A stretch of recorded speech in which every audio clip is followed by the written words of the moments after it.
کہ آج وکیل جو ہیں آپ کے ساتھ کافی زیادہ ینگ لائرز نظر آ رہے ہیں، تو کیا اپنے جب آپ پارٹی ٹکٹس دیں گے انتخابات اگر کبھی ہوئے تو کیا آپ ان وکلاء کو بھی پارٹی ٹکٹ دیں گے؟ تو عمران خان نے بڑا مسکرا کر کہا کہ اس دفعہ تو لگتا ہے کہ ٹکٹ صرف ملیں گے ہی وکلاء کو اور دینے ہی صرف وکلاء کو پڑیں گے۔ ان کا یہاں پر کہنے کا مطلب یہی تھا کہ اس وقت اور تو کوئی بھی ان کے ساتھ نہیں کھڑا، صرف وکلاء ہیں جو ان کے ساتھ کھڑے ہیں، تو شاید ان کے امیدواران بھی صرف وکلاء ہی ہوں گے۔ اور آن ادر ہینڈ اگر اس کو دوسرے کانٹیکسٹ میں دیکھیں تو وکلاء شاید تھوڑا سا پریشر بھی ہینڈل کر لیں بنسبت ان سیاستدانوں کے جو کہ بڑے ٹال قسم کے کلیمز کرتے تھے، مگر جلدی ہی ان کے بھی غبارے سے ہوا نکل گئی۔ اور اسی طرح کے کچھ مزید بھی عمران خان صاحب نے باتیں کی ہیں۔ لب لباب یہی ہے کہ عمران خان آج بھی وہی ہے جو 9 مئی سے پہلے تھا۔ جس طرح کا ان کی پارٹی کے خلاف کریک ڈاؤن ہوا ہے اس کے باوجود ابھی تک عمران خان صاحب بظاہر ٹوٹتے ہوئے تو نظر نہیں آ رہے۔ اب دیکھتے ہیں کہ اگلی ان کی اسٹریٹجی کیا ہوگی۔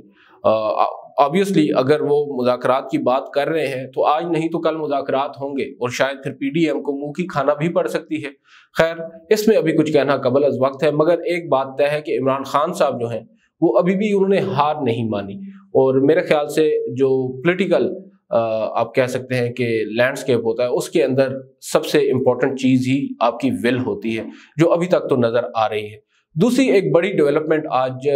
Chief justice of Pakistan Umar Ata Bandial صاحب کی جانب سے آئی ہے، جو آپ کو یاد ہوگا جسٹس قاضی فائز عیسیٰ صاحب نے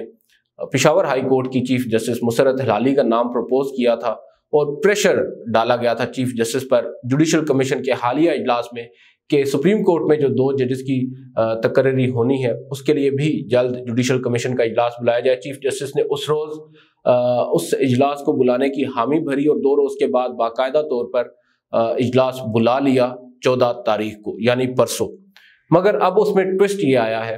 کہ چیف جسٹس نے جسٹس مسرت ہلالی کا نام تو پروپوز کر دیا اور ان کے حوالے سے اجلاس بھی بلا لیا، مگر ساتھ 2 اور ججز کا نام بھی انہوں نے پٹ کر دیا ہے۔ ان کے بھی آپ کہہ سکتے ہیں جو فائلز ہیں وہ جوڈیشل کمیشن کو بھیج دی ہیں۔ ان میں 2 جو ہیں روح الاسلام صاحب جسٹس اور کیسر رشید صاحب، یہ دونوں حضرات بھی 31 مارچ کو غالباً ریٹائر ہو چکے ہیں پشاور ہائی کورٹ سے، مگر چیف جسٹس نے اب ان 2 ججز کے نام بھی دے دیے اور ان کے کوائف بھی جوڈیشل کمیشن کے ممبران کو پہنچا دیے گئے ہیں اور ان کے سامنے یہ رکھا گیا ہے کہ ان کو بھی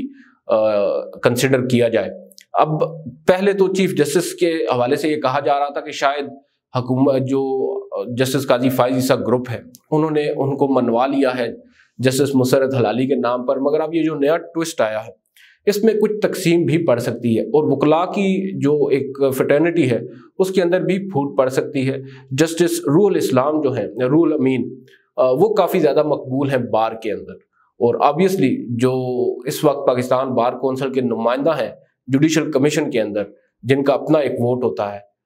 ان کے لیے بھی کافی مشکل ہوگا اب روح الامین صاحب کو نظر انداز کر کے جسٹس مسرت ہلالی کو ووٹ کرنا۔ اور دوسری جانب کچھ لوگ یہ بھی مانتے ہیں کہ جو وفاقی وزیر ہیں اعظم نذیر تارڑ صاحب، وہ بھی روح الامین صاحب کو سپریم کورٹ میں لے کر آنا چاہتے تھے، کچھ لوگوں کا یہ ماننا ہے، اور شاید اب چیف جسٹس آف پاکستان نے ان کو بھی ٹریپ کرنے کی کوشش کی ہے اس نئی موو میں، اور روح الامین صاحب کو بھی ان کا نام بھی سامنے آ چکا ہے۔ تو ہو سکتا ہے اعظم نذیر تارڑ صاحب کو اپنی حکومت کو ایک مرتبہ پھر جو ہے وہ ناراض بھی کرنا پڑ سکے، اور چیف جسٹس کو تو وہ ایک دفعہ پہلے ناراض کر چکے ہیں، مگر اب شاید اپنی حکومت کو ناراض کرنے جا رہے ہوں۔ مگر ایک بات تو طے ہے، جو آپ کہہ سکتے ہیں وزیر قانون صاحب، ان کی ہمیشہ سے یہ رائے رہی ہے کہ وہ اگر وزیر قانون ہے تو وہ حکومت کے ہیں، اور یہاں پر جوڈیشل کمیشن میں وہ اگر وزیر قانون نمائندگی کر رہے ہیں تو وہ اس حکومت کی نمائندگی کر رہے ہیں، اور یہ ووٹ جو جوڈیشل کمیشن میں ججز کی تقرری پر دیا جاتا ہے یہ حکومت کا ووٹ ہوتا ہے، ان کا ذاتی ووٹ نہیں ہوتا۔ اگر وہ ذاتی اختلاف رکھتے ہوں گے تو آبویسلی وہ مستعفی ہوں گے، جس طرح پہلے وہ ہو چکے ہیں ایک دفعہ، مگر انہوں نے وہی کیا تھا جو حکومت نے ان کو کہا تھا۔ لیکن اگر اور کچھ بھی نہ ہو، اگر جسٹس مسرت ہلالی کا نام اپروو ہو بھی جاتا ہے جوڈیشل کمیشن کی اس میٹنگ میں، اس کے باوجود جو بار ہوگی یا وکلاء ہوں گے ان کے درمیان ایک شدید قسم کا ہمیں تناؤ بڑھتا نظر آ رہا ہے اس نئی موو کے بعد، اور اب چیف جسٹس آف پاکستان شاید اس مشن پر ہیں کہ اگر آپ لوگ میرے ساتھ فیئرلی نہیں چلیں گے تو میں کیوں کر آپ کی ہر بات کو مانوں اور اس کو آپ کہہ سکتے ہیں کہ پروپوز کروں جو کچھ بھی آپ کہیں۔ خیر یہ دیکھتے ہیں اس میں اب ہوتا کیا ہے۔ 14 تاریخ بڑی امپورٹنٹ ہے۔ 14 تاریخ کو جو جوڈیشل کمیشن کی میٹنگ ہوگی جس میں چیف جسٹس کے علاوہ جسٹس قاضی فائز عیسیٰ، جسٹس سردار طارق مسعود، جسٹس اعجاز الحسن اور جسٹس منصور علی شاہ ہوں گے، اور کچھ لوگ بھی جو 9 ممبران پر مشتمل جوڈیشل کمیشن کی میٹنگ ہوگی اس میں کیا موقف اپناتے ہیں، اور کیا جو جسٹس مسرت حلالی ہیں، کیونکہ ان کے بارے میں یہ بھی کہا جا رہا ہے سپریم کورٹ میں ایک دو اور ججز بھی ہیں جو شاید جسٹس مسرت حلالی کی سپریم کورٹ میں ایلیویشن کے خلاف ہیں، اور وہ بھی